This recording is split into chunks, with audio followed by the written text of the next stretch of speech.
जय जय बिहार। आज हम ये प्रातः काल के मेला में पोखरा मध्य में उपस्थित बनी ये बतावे खातिर कि आज बिहार में एगो नया पार्टी के जन्म भइल बा जेकर नाम है जन स्वराज। जन स्वराज के मतलब होला जनता के सुंदर राज। ये लोकतंत्र में जनता मालिक होले और विधायक सांसद नेता लोग नौकर होला। काहे होला ई लोग के तनख्वाह मिलेला, सैलरी मिलेला, लेकिन जनता के का मिलेला? जनता के 20 साल से ठोकल जाता था 400 रुपया पर। बाबा कितना मिला था? कितना मिला था? 400 मिला था। और कितना मिला था? 1100। काहे मिला था? अगर हल्ला कर प्रशांत किशोर कि हमारी सरकार है तो 2000 रुपया दे। हमनियों के हल्ला कर शहर रैली में बहुत जगह हम मंच के संबोधन कर लिया। सबसे बड़ा चीज होला कर लड़का रोएला तो माई तो भाई लड़का रोए तो हल्ला कर चॉकलेट दे दो। बिहार के जनता 400 रुपया में 20 साल से खुश रहा। अब वही हरियाणा दिल्ली में 3000 पेंशन मिला था।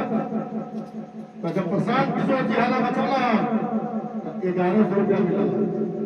पहले रुपया साल में 1248 और 13,500 रुपया होता। 13,500 लेकर पूरा भारत के तीर्थ यात्रा घूम के मिले कोनो लड़का लगते लेवे के जरूरत नहीं है। लेकिन नवंबर से ई जान ली की बदलाव निश्चित बा। प्रशांत किशोर जी की सरकार बनी, जन स्वराज की सरकार बनी, पेंशन है 2000 कितना आ गई? 12,24,000। क्या चाहते हैं? 1100 की 2000 चाहते हैं? 1100 चाहिए कि 2000 चाहिए? बोली 2000 चाहिए। कहे कि हर कोई व्यक्ति आज बिहार में आशा के ऊपर वो खेत में बिया गिराएला, धान रोपेला, तो क्या पता बा कि बरखा में दहा जाए कि बाढ़ में डूब जाए कि सूखा पड़ जाए। लोग मशीन से धान पटवत रहा। भगवान के कृपा भइल तो बारिश होता और पंजाब दहा था, राजस्थान दहा था। ये भगवान की लीला हो। तो कहे के बाद प्रशांत किशोर की जो बात है लोग जो सपना दिखावत है पूरा करिए। काहे करिए? आज मोदी जी जो छलांग मारत है अपने के ताना साहब बनत है। ये बिहार के गौरव और शान, आन बान शान प्रशांत किशोर जी के दिन मोदी जी को स्कूल में घर गए। क्या कहले? मैंने ट्रेन में चाय बेचते बेचते हिंदी सीखा। अरे हिंदी सीखा क्या? आप गुजरात में थोड़ी हुए पैदा है। आप गुजरात के हैं तो हिंदी बोलनी चाहिए आपको। ये बात बोलने की क्या जरूरत कि मैंने ट्रेन में हिंदी सीखा? जिस वक्त चाय बेचे तो स्टेशन नहीं था। दुनिया में इससे बड़ा कोई झूठा आदमी नहीं है। रउआ कोई जो हो हमारे बाबू जी तो मोबाइल लेकर घूमत रहन सैमसंग के। तो मोबाइल तो 1984 में आई था और 1950 में कहां से चला? झूठ बात बाकी ना। तो आरटीआई में पता कल तो जो बड़नगर के रेलवे स्टेशन पर टाइम पर रहे ना कहीं पहला झूठ।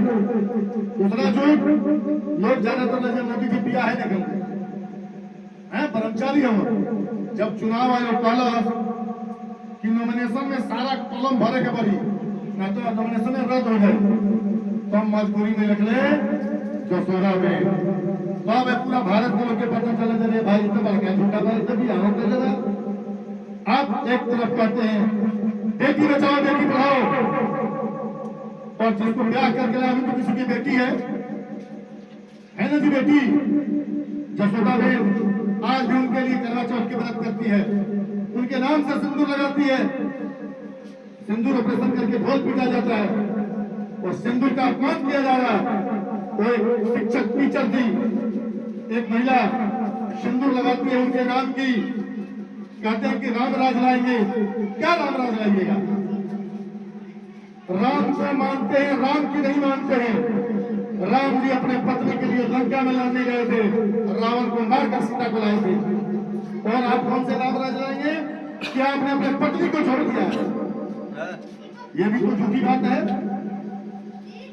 धर्म सनातन धर्म में किसी के साथ माता पिता ने ब्याह कर दिया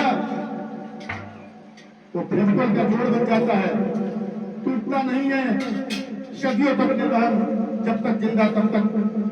लेकिन हमारे प्रधानमंत्री जी एक तरफ पत्नी छोड़े, दूसरी तरफ नारा देते हैं बेटी बचाओ बेटी पढ़ाओ। हरियाणा की बेटियां साक्षी मलिक, बबीता, गीता फोगाट जाके ऑस्ट्रेलिया में, अटलांटा में, इंग्लैंड में जहां होता है कुश्ती, मेडल जीत कर लाती हैं अपने देश के लिए, तिरंगा फहराती हैं। और उन्होंने यही कहा